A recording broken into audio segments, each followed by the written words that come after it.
Hello, ladies. So I'm not sure if to wait for some of you to tune in, just simply because I know some of you are really busy right now at this time. I prefer going live just because it feels more natural to me. Talking, feeling like I'm talking to someone, and just giving you guys the opportunity to just tune in and kind of ask questions if you have to. So you can see by the title itself, the talk today is going to be on steps to become a saint. We're going to talk about our spiritual life and what steps we need to take in order to become saints. I know that we're all looking for exactly that, how to become saints, and sometimes we have questions on how to do it. And so I want to address a few steps that we can take in order to get there. So I'm just going to go in order of the list. I'm going to provide some quotations as well on like in the Bible that I will be referencing to everything I'll be saying.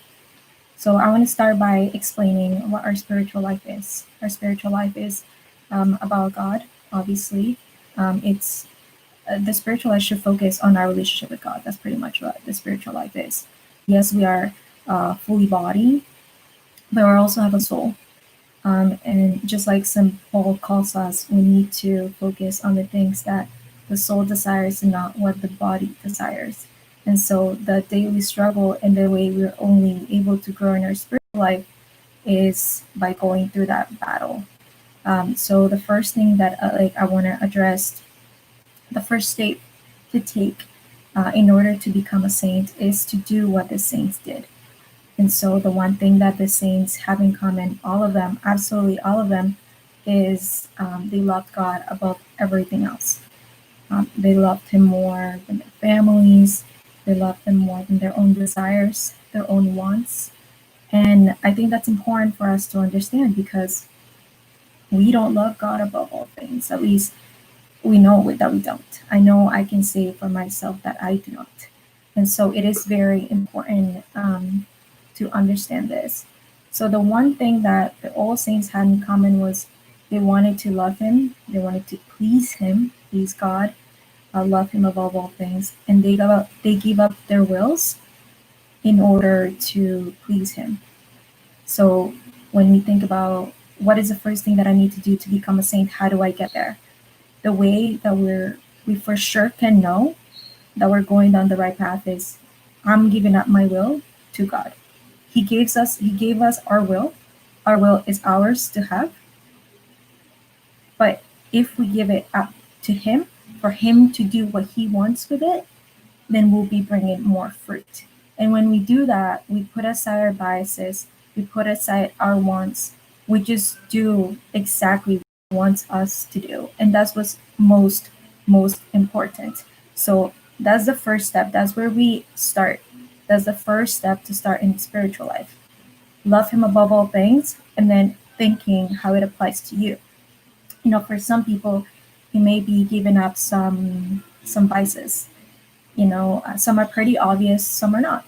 It could be, for example, like some people, it'll be pornography.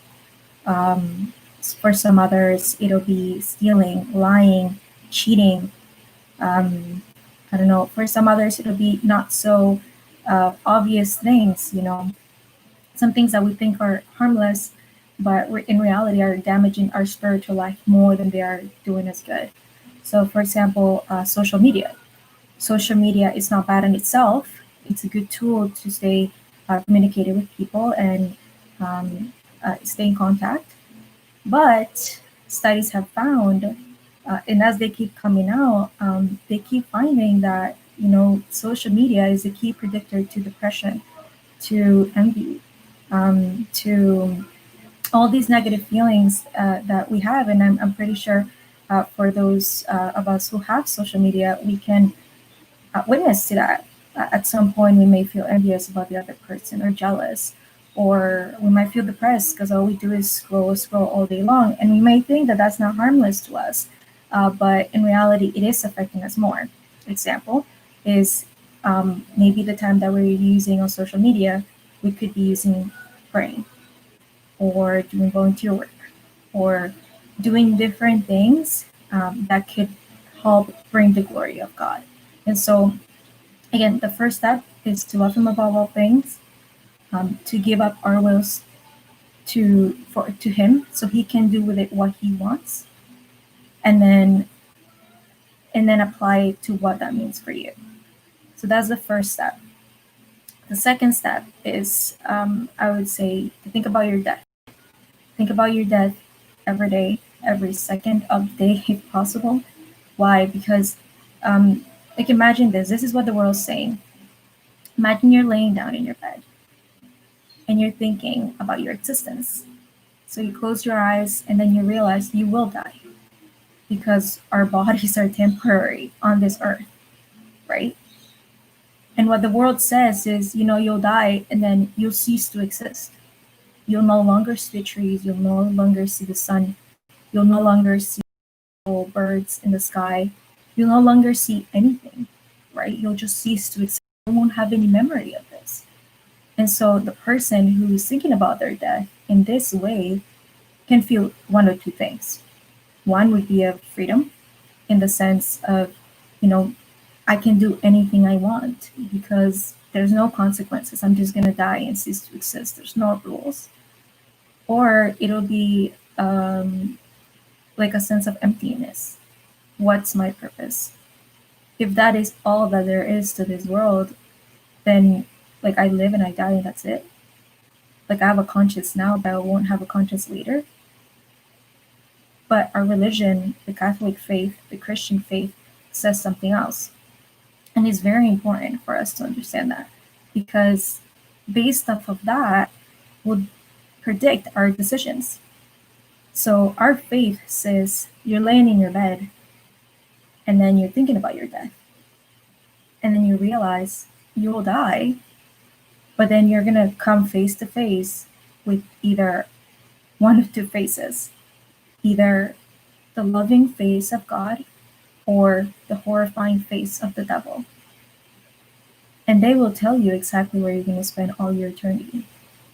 And it'll be based off what you've done. Because at the end of the day, God is a gentleman and He respects our free will. He wants us to have it. But we ourselves are the ones that decide where we'll go. And the way that we know what decisions to take is by reading scripture, by hearing what the saints had to say, what the moralists had to say. Our faith focused so much more on the morals specifically for that, because that will predict where we will go. If you're falling into adultery, cheating, lying, smoking, all these sinful things that we fall into, if we keep falling there and we stay there, that'll predict where we'll go. I mean, whether we want to lie to ourselves about it or not, it is a predictor. So the second step would be every single day, every single second, think about your death and think about your decisions and where that will guide you. Like if we were to die today, if you examine, like if I died today, where will I go right now at this moment? If I was to pass out, am I in mortal sin? Do I have any venial sins that I think are venial, but perhaps could be counted as moral? So when we continuously on our daily lives, and the saints did this all the time, and my favorite saint of all is Saint John Vianney, and I listen to his sermons all the time, and he really focuses on this one aspect of our spiritual life the most, and he's thinking about our afterlife. And when we think about our afterlife, then again, that'll predict what decisions we'll take spiritually. So whether we'll fall into sin or not. So that's the second step, to think about your day every single second of the day. And then the third one, would be think about heaven. Because it is very hard for us to understand what heaven is, or even to think about our death, which is the second step, and then saying, okay, well, I go to heaven, but what does that mean? Is it just like a place of joy, or I'll just go and like at least I will go to hell. Like I won't suffer eternally. What is heaven? So what our faith is and what our faith believes, what the Catholic Church teaches is heaven is the complete union of us with God. And in heaven, we'll spend our eternity glorifying Him and praying to Him and just glorifying Him all day, every day. And then that's a wake up call for us because then that means that like our eternity starts from now, you know? So the way we are created now and what we do now should reflect what we're going to do in heaven. Because I'll give you an example. Say you're in love, right? And you have your partner and you say to them that you love them and you say it and you really mean it, but you never go out of your way to spend time with them. You never bring them gifts. You never even bother to text them. You just go and do your own thing. And then every once in a while, you just go back to this partner of yours, and then you promise that you love them and that you want to be all for them. But then in your daily life, your actions don't reflect that. Your actions don't reflect that love. And then you're asking that partner to marry you. And then what's that partner supposed to do? Well, logically, people would be like, don't marry that person or don't marry you because you don't truly love them. You don't even check up on them. You don't even talk to them at all day, every day. And you just see them once in a while or let's say every Sunday, and that you define that as love. That's exactly how our spiritual life is with God. Every day, if our eternity is supposed to be us praying to Him and glorifying Him every day, and what we do now should reflect that. So I'm not saying, be on your knees every single day. Like I'm trying to be reasonable, but to be aware that if that's what we're going to be doing in our afterlife, then perhaps we need to be doing that right now, because it'd be impossible for us to ask Jesus, our bridegroom, to take us as His bride when we don't even act as a proper spouse. I really hope that makes sense. I just want to take the idea of like, because it's easier to understand. We take a romantic relationship and then apply it to our relationship with God, which is also a relationship, what He needs to do. So the things that we would think that are common in a regular corporal human relationship are the exact same steps, if not more, that we have to do in our relationship with God. So when we think about heaven and that it means for us to glorify Him for eternity, then we need to analyze ourselves now on how we are glorifying Him, how we're spending our time, what we're doing that is glorifying God.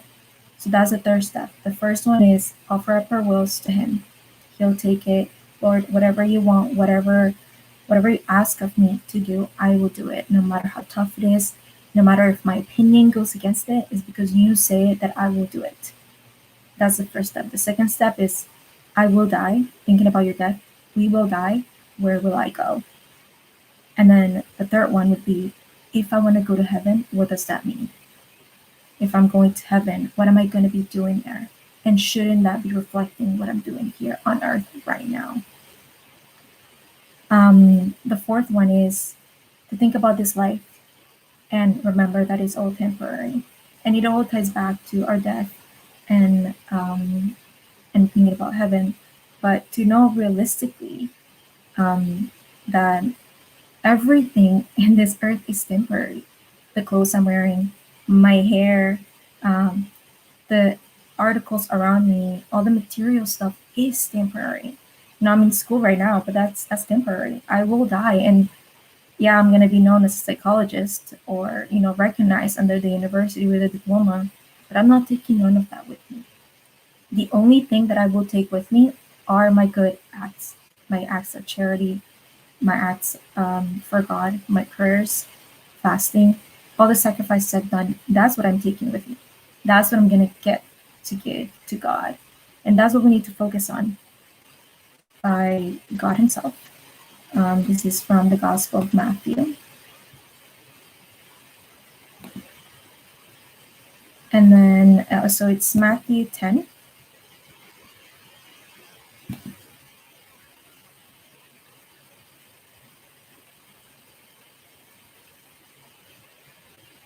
And Jesus here is talking to the apostles, saying, Matthew 10:16, he's saying, I am sending you out like sheep among wolves. Therefore, be as shrewd as snakes and as innocent as doves. Be on your guard. You will be handed over to the local councils and be flogged in the synagogues. On my account, you will be brought before governors and kings as witnesses to them and to the Gentiles. But when they arrest you, do not worry about what to say or how to say it. At that time, you will be given what to say. For it will not be you speaking, but the Spirit of your Father speaking through you. Brother will betray brother to death, and a father his child. Children will rebel against their parents and have them put to death. You will be hated by everyone because of me, but the one who stands firm to the end will be saved. When you are persecuted in one place, flee to another. Truly I tell you, you will not finish going through the towns of Israel before the Son of Man comes. The student is not above the teacher, nor a servant above his master. It is not enough for students to be like their teachers, and servants like their masters. If the head of the house has been called Beelzebul, how much more the members of his household? So do not be afraid of them, for there is nothing concealed that will not be disclosed, or hidden that will not be made known. What I tell you in the dark, speak in the light. What is whispered in your ear, proclaim from the roofs. Do not be afraid of those who kill the body, but cannot kill the soul. Rather be afraid of the one who can destroy both soul and body in hell. Are not to spare his soul for a penny? Yet not one of them will fall to the ground outside your Father's care. Even in the very hairs of your head, all are numbered. So don't be afraid. You are worth more than many sparrows. Whoever acknowledges me before others, I will also acknowledge before my Father in heaven. But whoever disowns me before others, I will disown before my Father in heaven. Do not suppose that I have come to bring peace to the earth. I did not come to bring peace, but a sword. For I have come to turn a man against his father, a daughter against her mother, a daughter-in-law against her mother-in-law. A man's enemies will be the members of his own household. Anyone who loves their father or mother more than me is not worthy of me. Anyone who loves their son or daughter more than me is not worthy of me. Whoever does not take up their cross and follow me is not worthy of me. Whoever finds their life will lose it, and whoever loses their life for my sake will find it. Anyone who welcomes you welcomes me, and anyone who welcomes me welcomes the one who sent me. Whoever welcomes a prophet as a prophet will receive a prophet's reward, and whoever welcomes a righteous person as a righteous person will receive a righteous person's reward. But if anyone gives even a cup of cold water to one of these little ones who is my disciple, truly I tell you, that person will certainly not lose their reward. So with this passage, I want to open up to the next steps, because after we've gone through, thinking about giving up our wills to God, because He gave it, that's like the only thing that we can give back to Him. He gave it to us. For us to give it to Him would be to give everything, which is what we're called to do. And then after thinking about our death, thinking about our call to live in heaven, and remembering that everything on this earth is temporary, Jesus calls us to something deeper. And that also ties in with the last thing, and is that all things are temporary. So our spiritual life, it's hard to maintain when we are living in this world. Why? Because there's many temptations. We may have friends who are not religious, who do not have faith. We may go to workplaces where there is no faith at all. We may have family members who are atheists, or maybe they're not practicing their faith. They're very lukewarm in their faith. And sometimes we may be desiring that sanctity that the saints desired. That way of holiness, of saying no to the world and yes to God. And with this passage, when Jesus says to love him above all things, he says, whoever acknowledges me, this is still Matthew 10:32. He says, whoever acknowledges me before others, I will also acknowledge before my Father in heaven. But whoever disowns me before others, I will disown before my Father in heaven. And the ultimate denial would be to say, I don't believe in Jesus. And that's bad enough, but sometimes we don't go further into thinking how that also applies in our daily life. When we're outside, the way we present ourselves, the way we carry ourselves, the way we speak, the way we think, even internally, does that reflect a denial of Christ? For example, if you have uncharitable thoughts, what does that mean? Does that mean that you're accepting Jesus or denying him? He goes on to say further that he does not come to bring peace. And I think at that time, and even now, it's a little scandalous to think about, because Jesus is peace. God is peace.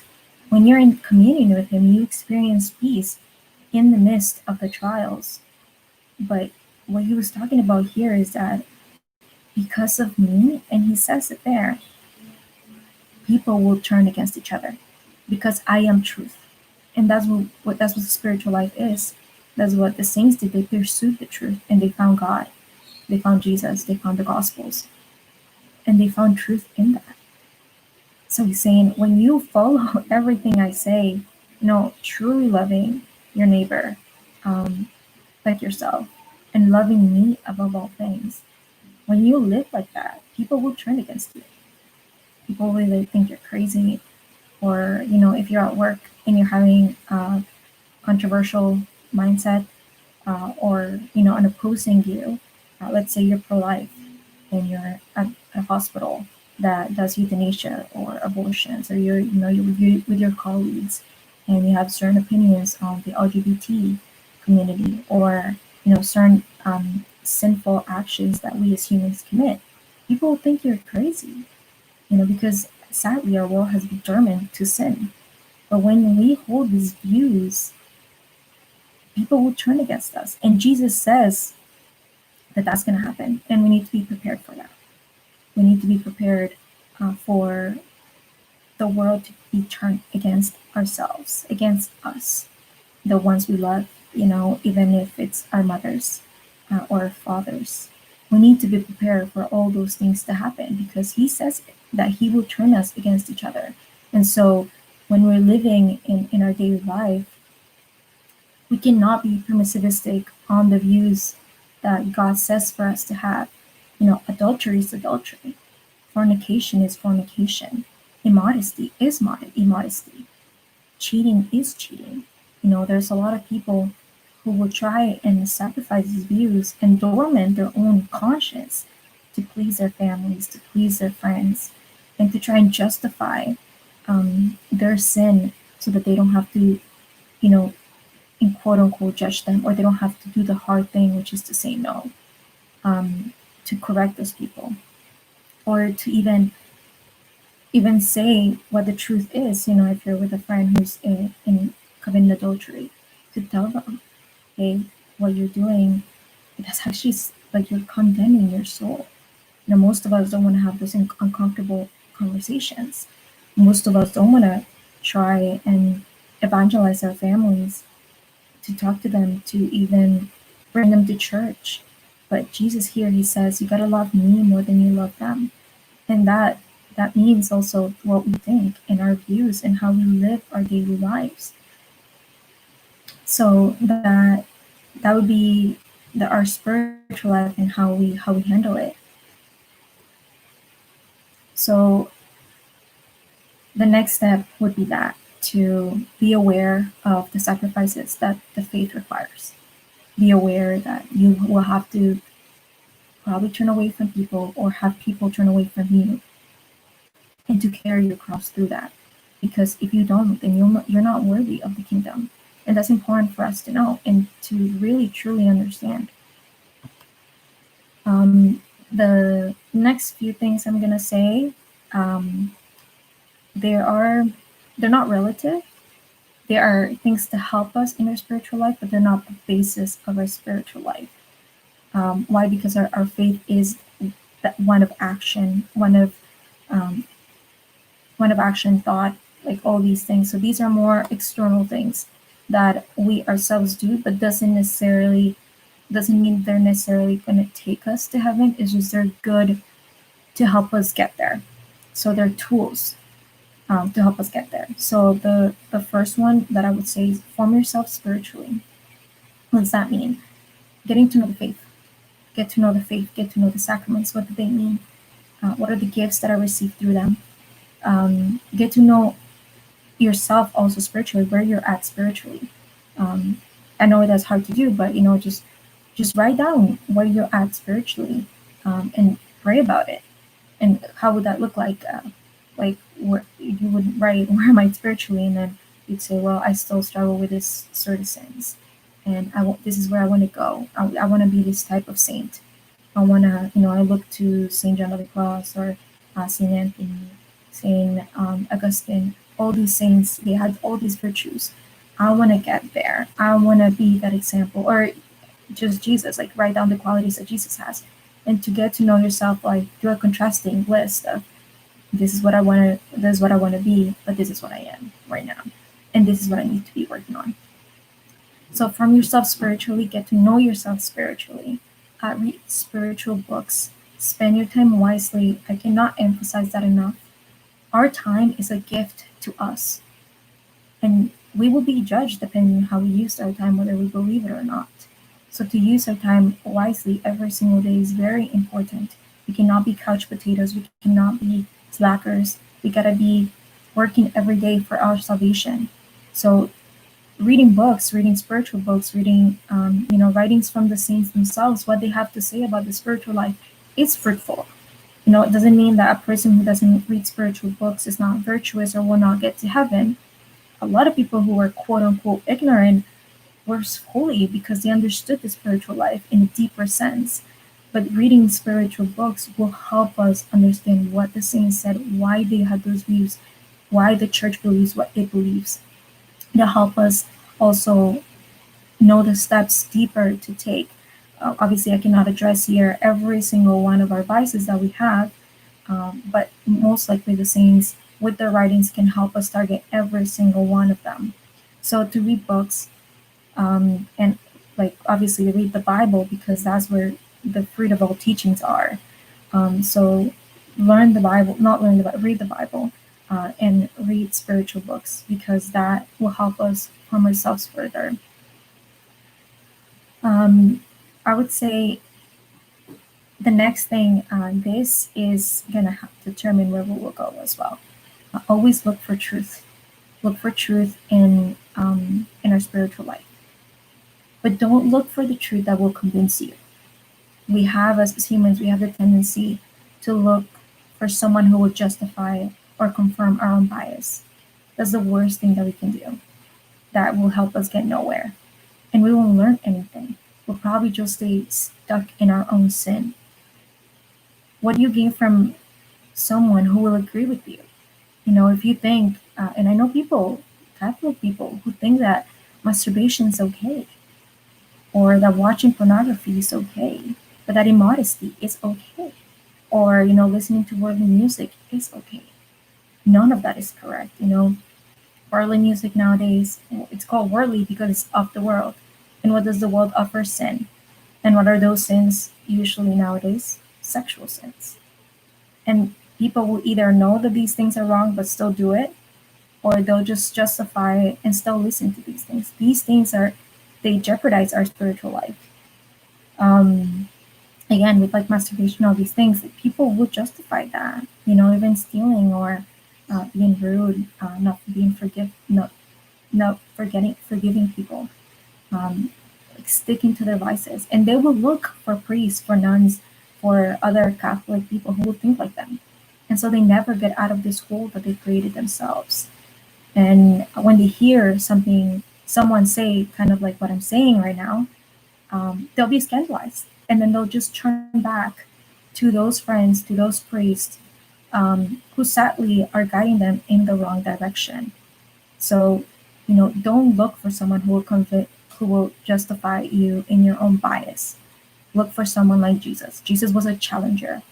Jesus called the saints, called the apostles to be more virtuous, to give up more, to do more sacrifice. Um, and if we're not struggling, then we probably are doing something wrong, because the spiritual life is supposed to be hard. It's supposed to be a cross, and the cross is not supposed to be easy to carry. Yeah, Jesus said to that his yoke is light, right? Because he took up all the burden that we were supposed to carry, but it's still heavy on us because we're just humans. So look for truth, look for God, look in the scriptures. Even if you disagree with the teaching, it doesn't matter if you disagree with it, because Jesus said it. And again, following these things is what's going to help us get to heaven. So do that, like follow that, and ask God for the grace that you may understand His teaching, that you may put it to practice, put it in His hand. Again, going back to point number one, give up your will. When you look for truth and it's challenging to you, you give up your will. You say, Lord, I understand this, and I can see how this is what you call me to do. I don't have the strength to do this right now, but I ask you that you help me, that you help me be more pure, you help me be more modest, you help me be more honest, you help me be a better saint for you, for your sake, so that I can be with you in heaven. The next thing I would say is have peace and pray when you hear a truth that you don't agree with, but pray that you can understand it. So I already said that, but the next thing would be prayer and peace. The book that we were reading before talked all about peace and all about how we're able to keep our peace through the struggle. And so when we pray, when we have these challenging views, or when we're going through something, I don't know, some struggle that we're going through, it helps us, one, be in more communion with God. It helps us get to the bottom of the problem, because when you're in communion with God, when you're in prayer, you're praying, you're able to see things. I mean, when you're praying honestly, not just, oh, this is what I want, but truly just let me hear what you have to say. You're able to see things through His eyes, and you're able to find more peace through prayer. So again, that would go back to point number one: give up your will to God. In rough times, happy times, all times, just stay in prayer. That obviously is what the saints did all the time. Mother Teresa, she'd wake up at like 4 a.m., spend 4 hours in prayer, sometimes 6 hours, or just overnight, and then go and do the work with the people from the villages. Most saints would stay overnight just praying. They would never sleep. That was their sacrifice. Saint Teresa of Lisieux never slept. Saint Faustina never slept. I mean, when they did, it was because they were sick or something, like they had to. But the one sacrifice that they did have was praying overnight, because that was their one fasting. That's besides the point. But prayer is the most important thing. Whenever you do it, it doesn't matter, but to stay aware of your prayer. The next thing I would say is in spiritual life, obviously, we weren't created to be alone, and we were not created to be our own boss.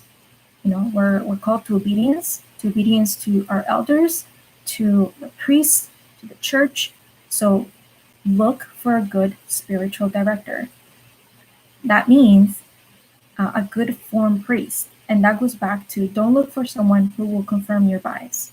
If you go to your priest and your priest is saying that your sin is okay, even though the Holy Spirit is telling you in your heart that what you're doing is wrong, then you need to look for another priest, because this priest is not going to help you get to heaven. Rather, he's losing his soul, and he's losing yours with him.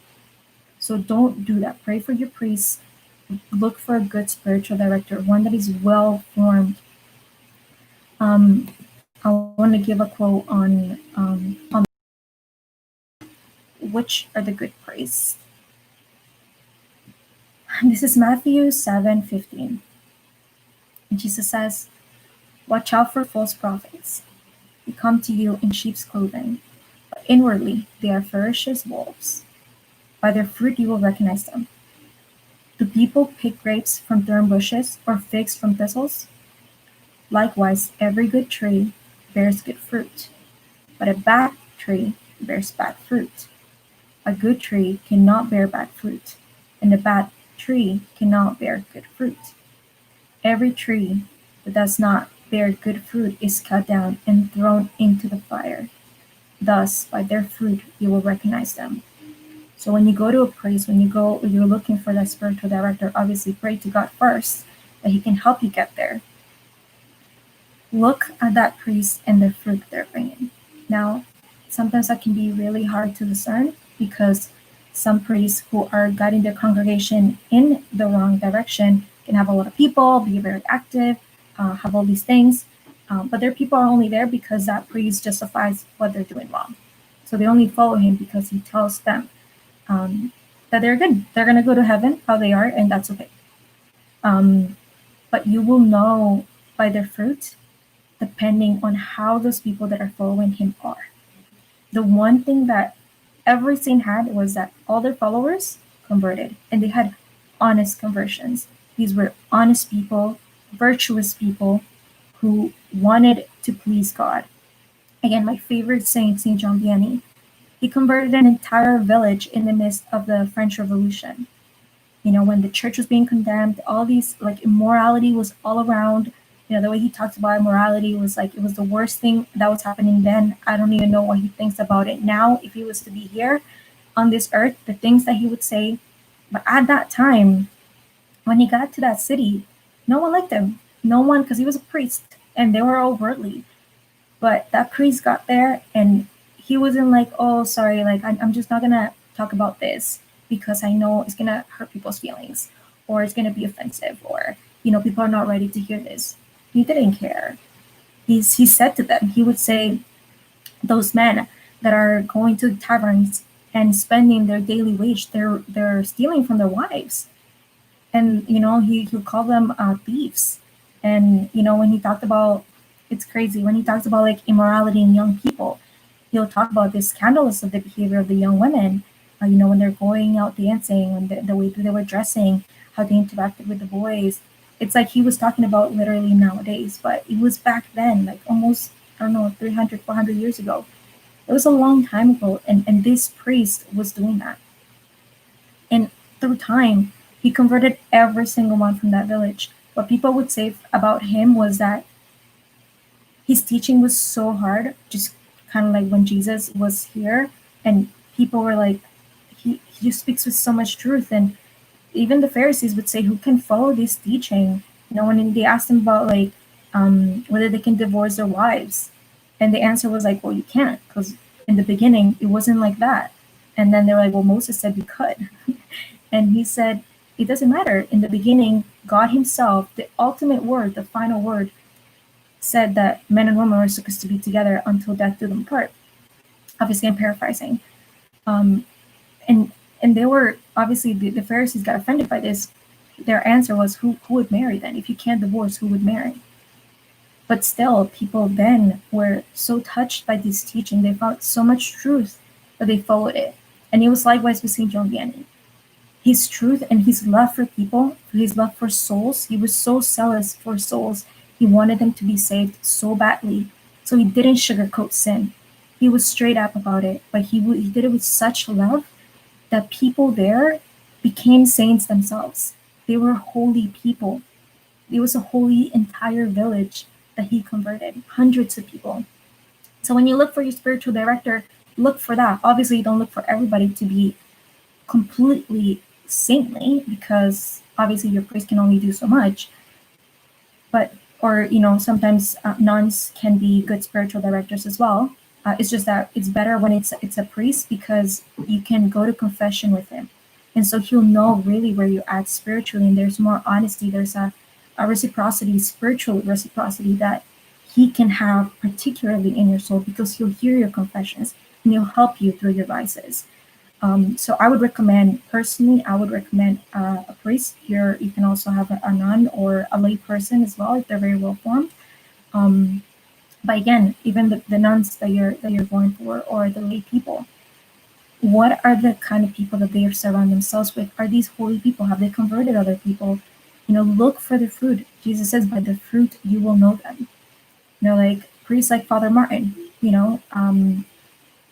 he has a lot of followers, but that's because he's saying that being gay and practicing the gay lifestyle is okay. So the people who are corrupted and twisted, and people who, sadly enough, are trying to pursue truth, are falling into his lies, and they're following him because he's telling them this. But again, use that conscience that God has given us to discern, is this good, is this bad? So look for a spiritual director. The next thing would be to, as you're looking for a spiritual director, learn about the church's teaching, the tradition of the church. That's also how you're going to know if your priest is well formed.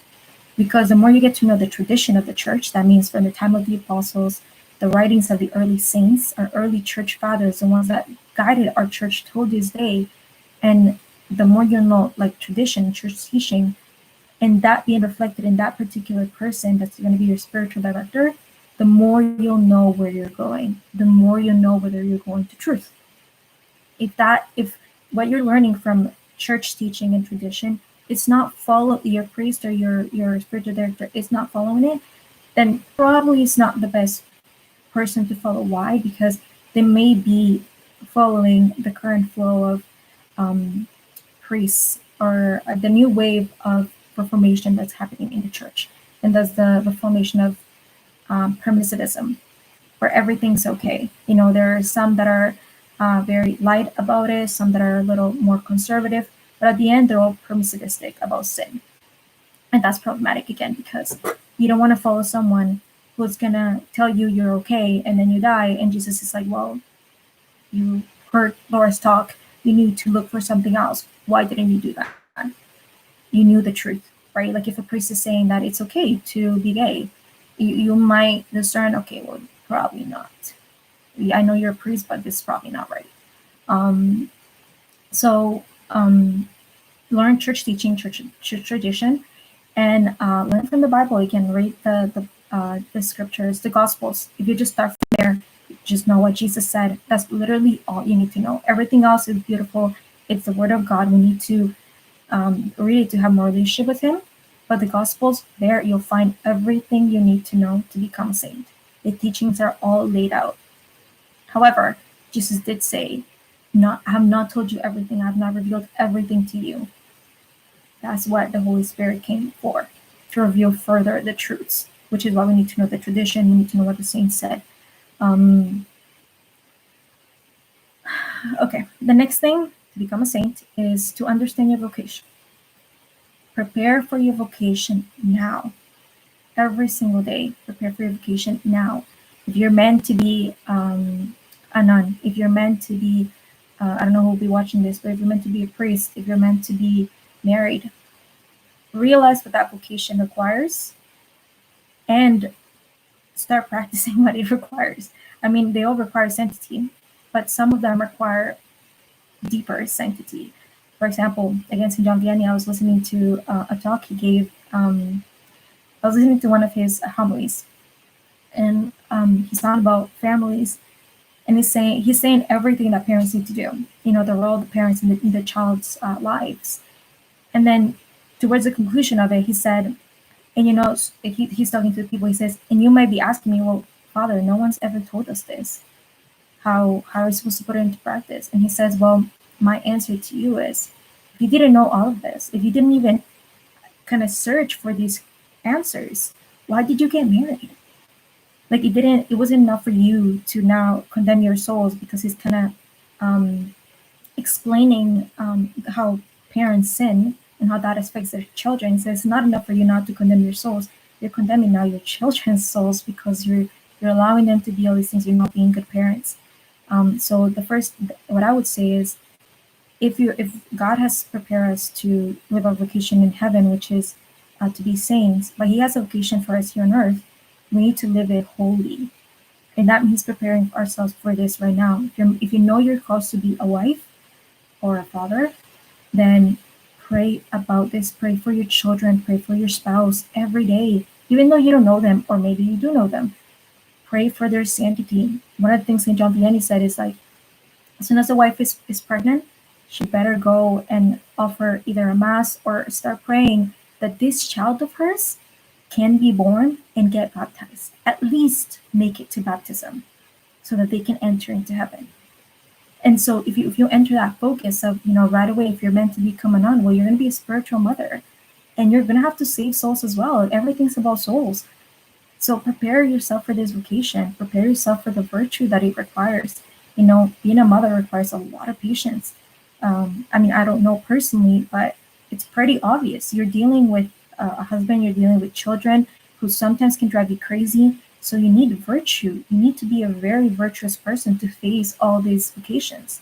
Now, the one thing that the Bible says, and the saints agree, is the hardest vocation there is the one of marriage, because it requires the most sacrifice. It requires the most virtue. It is actually at risk many souls directly responsible. You're directly responsible for souls. So you will be directly asked about your children's souls. Where if a priest is like, well, you did give this sermon, you try to help out this person, but they just chose not to convert. You had no control. Or a nun, likewise. But when you're a parent, it's like, well, you let your child go to that party. And in that party, they experience this, and that. Why did you let them out? Or, you put this music in your child's lives as they were growing up. Now they're raised with this mentality, sexual mentality, or worldly mentality. You let them view certain shows. That's on you. I hear people always complain about their children being addicted to video games and stuff like that. In my head, it's like, well, who got your children the video games? You did. Who's responsible for them being slackers now? You are. Oh, my children are on drugs. Well, who let them go to the parties where they were exposed to drugs? Oh, my child is pregnant. Or my child got someone pregnant. Well, who was it that let them be alone in one room? And now they committed the act of fornication. Like, all these things are things that parents will be responsible for. So when you prepare yourself for that vocation, most importantly in marriage, where you're actually depending on, like, those souls are your responsibility, the more virtue you have to have. So prepare yourself for that now.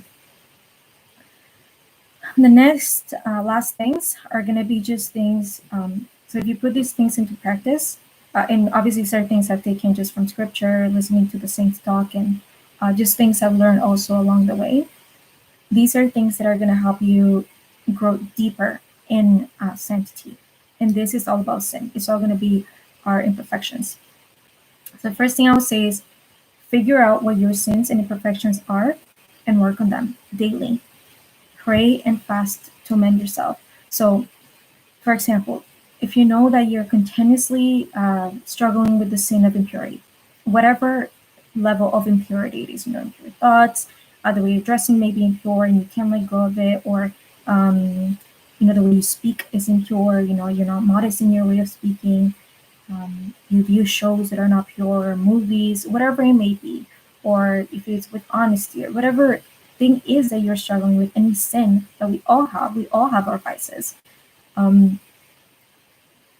Work on them, pray about them every single day. Make a list of all your faults, everything that you have. Look at you, that's your soul, that's what you're struggling with right now. And then day by day, just work at least on one of them. I'm struggling really with patience, I'm going to be patient. They may become my mother or my husband or my child or whatever it may be, and it's going to trigger me in my patience. Well, I'm going to take the tools on how to respond. I'm going to either bite my tongue, brittle my tongue, which I'm called to do, or I'm going to maybe go to the next room, calm down, and then come in and talk peacefully. I'm going to communicate myself in a very peaceful way. Whatever it is you have to do, find the ways to resolve those sins and to correct them, those imperfections, pray about them, and fast. Guys, fasting is the most important thing here. Jesus said some spirits don't go away if not only through fasting and prayer. So some sins may not only go away until you fast and you pray. You need to fast. Fast is very important in our daily life.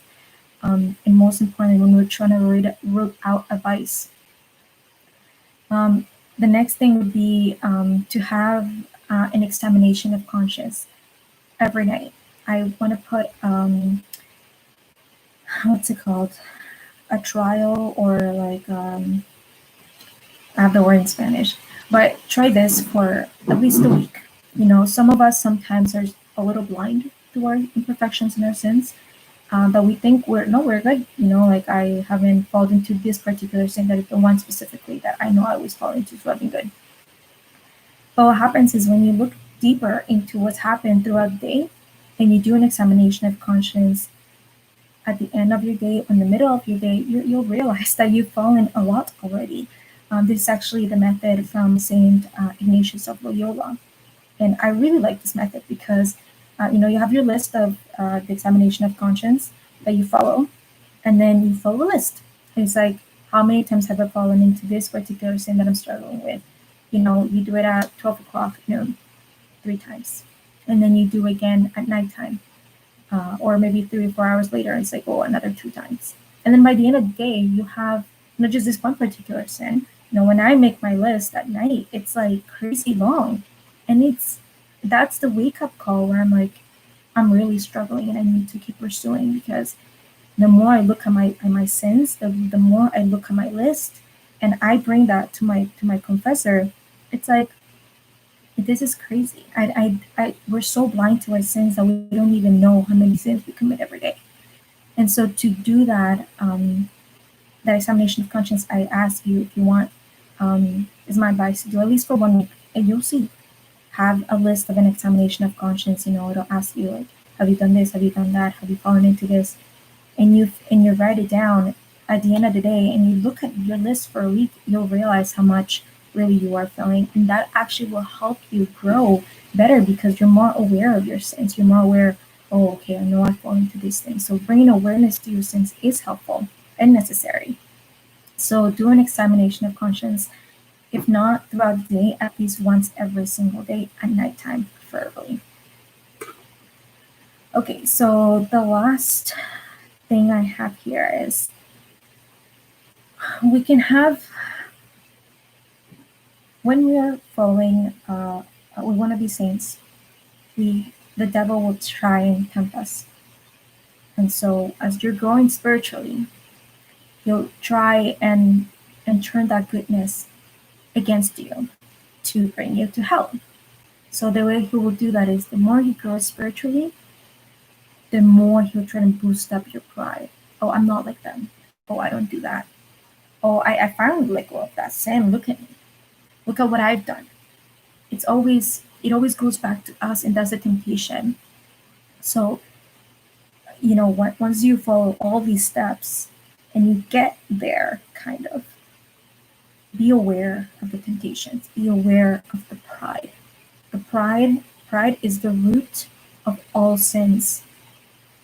If the devil did not have pride, he would not have fallen.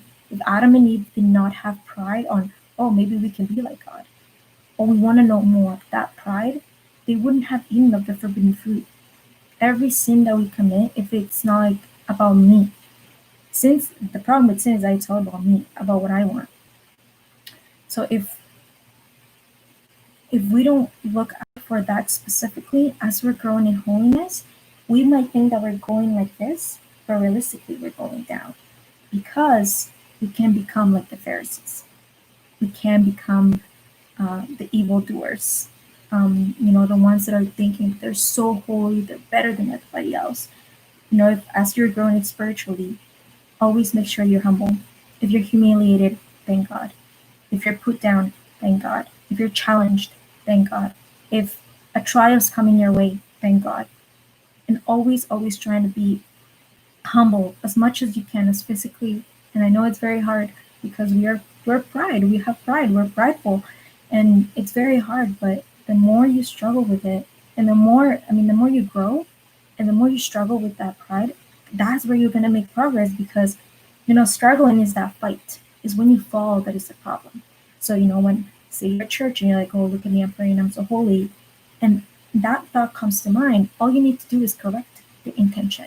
Lord, I pray that no one sees me right now. I want to be just you and me. I don't want anyone to see me. Forgive me for this thought that I just had.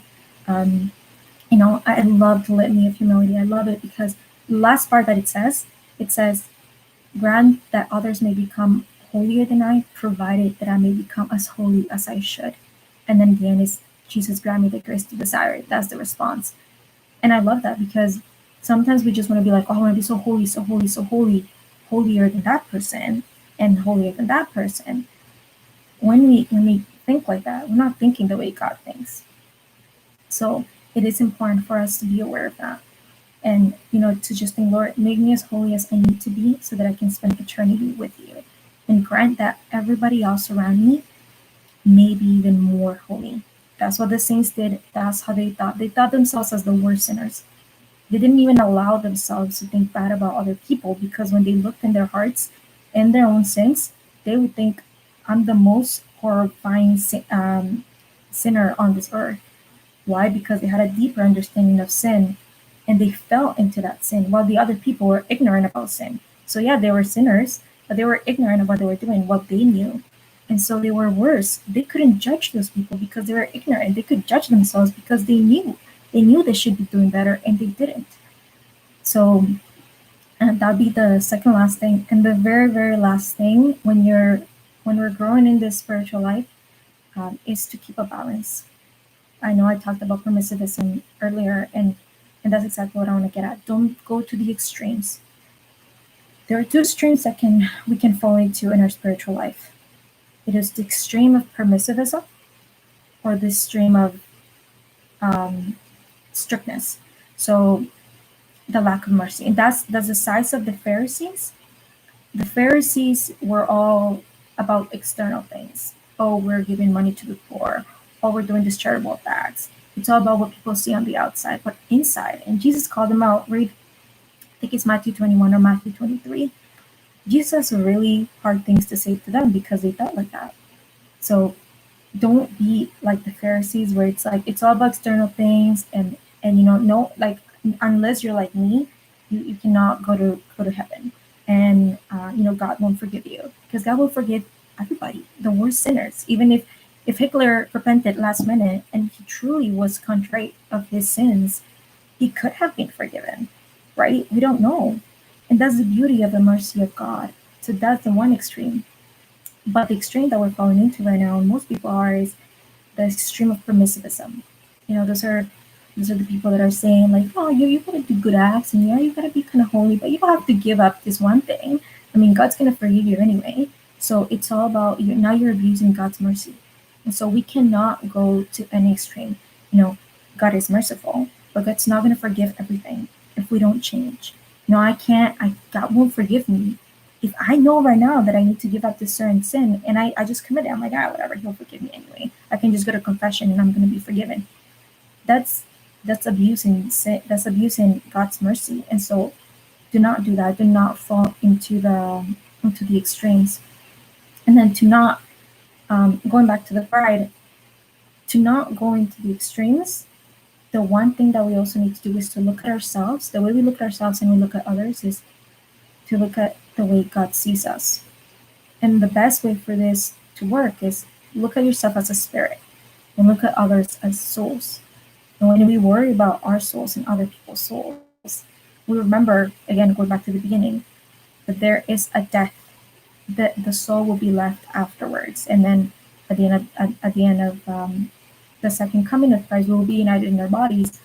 But the first judgment will be spiritual. And so when we know that Jesus died for souls, when we understand that he died for our soul, we want to take care of it. We want to take care of our soul and the souls of others. And that's how we won't fall to the extremes, because if I'm falling into one extreme or the other, that'll affect the other ones that are around me. And vice versa, that'll affect other, like if it'll affect them, it'll be like a wave kind of thing. It'll go to the other person that's with that person, and then it'll come back to me, and it'll just be like horrible. Don't do that. We can't fall into the extremes. We need to be in the middle. We need to be prudent is the word. We need to be prudent on how we're thinking, how we're acting, always being very watchful of where the devil's trying to attack us. So this is it. I literally just the 5 points. The other stuff I added was also for us to become saints. But the main points is give up your will to God. Sorry, 4 main points is give up your will to God, and that's how all these other things of being a saint will flow. The second one would be to think about your death every day. The third will be to think about heaven and what that requires. And again, just remind yourself, if I'm going to spend eternity glorifying Him, then I might as well spend my earthly life doing that. Because if I reflect that here, it'll be reflected when I die. And the fourth one is to remember that this life is not permanent. Our life here is not it's temporary, and our souls are eternal and we need to get to heaven. So I just want to close with a reading from, again, Matthew 7, verse 13. And this is Jesus talking. He says, enter through the narrow gate, for wide is the gate and broad is the road that leads to destruction, and many enter through it. But small is the gate and narrow the road that leads to life, and only a few find it. My prayer is that we are part of that few, that we are part of the few that enter through the narrow gate, who do the hard thing, who live holy lives, and who are not willing to compromise the faith to please others.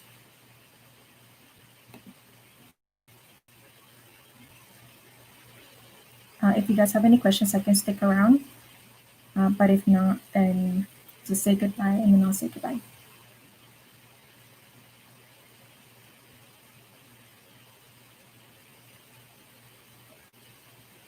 Hi, Ingrid. Hi, Nat.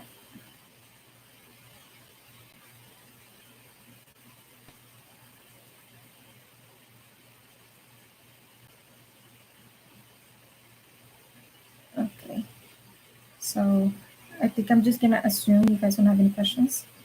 You guys can just message me, text me. But yeah, so have a good day and thank you for joining. God bless you. Bye.